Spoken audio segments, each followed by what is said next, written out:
Думала, что вы будете четко свои аргументы против говорить, да? Нет, дальше. Вот смотрите, один из аргументов против, который озвучивает оппозиция, это что лучшие земли, в том числе природоохранные, уйдут под строительство апартаментов. Поэтому давайте мы зададим им вопрос. Есть такой риск? Алхаз, вы же юрист? Вы же юрист? Как юрист, Ну да. конкретно. Когда первый закон об иностранных инвестициях был принят в Республике Абхазия?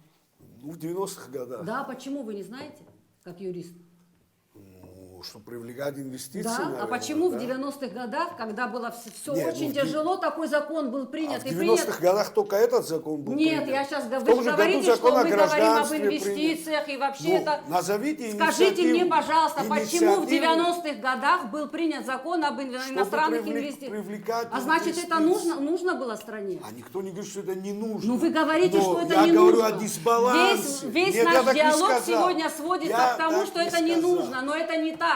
Дисбаланс не нужен. Не надо постоянно заводить только дисбаланса инвестиции. нет. Как нет? Дисбаланса Назовите, нет. что вы Более предлагаете того, вы говорите, по укреплению гражданства. Что вы предлагаете по укреплению... По гражданству суверенитета? объясните, Андрей Что? Львович, здесь четкие есть ограничители. Вот президент сказал, Здесь есть- нужно укреплять институт давайте гражданства. мы- Какие предложения? Значит, действительно, я же не зря с самого начала попытался начать с того, что мы выслушали большое количество мнений, позиций, прежде чем сверстать законопроект, большое количество позиций специалистов. В том числе мы говорили и, разумеется, с депутатами парламента для того, чтобы понимать концептуальные представления и так далее. И самое рациональное мы выбрали. И вот в рациональной части у нас есть концептуальное предложение, которое родилось вместе с одним из депутатов парламента. Оно заключается в том, что в соответствии с действующим законом о гражданстве у нас мы предлагаем ровно две поправки. Поправка номер 1. Собственник апартаментов, вот если иностранный гражданин, у него есть в Абхазии апартамент,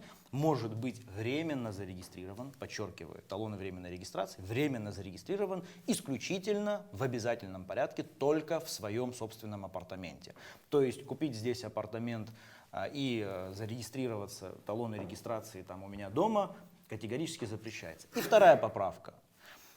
При желании иностранного гражданина подать на заявление на получение гражданства, срок проживания на территории Республики Абхазия в апартаменте не засчитывается в срок постоянного проживания. То есть он может здесь регистрироваться у себя в апартаменте 100, 200, 300 лет, гражданство он не получит от слова совсем. Помимо этого, я закончу, еще предложили, есть действующая норма в самом законе. В самом законе уже предусмотрена норма, что приобретение апартаментов не влечет за собой гражданство. Еще можем предложить русским языком, черным по белому, давайте вообще напишем, что, не знаю, владелец апартаментов вообще не может претендовать на наше гражданство. Вообще не проблема. Ваше предложение я поддерживаю.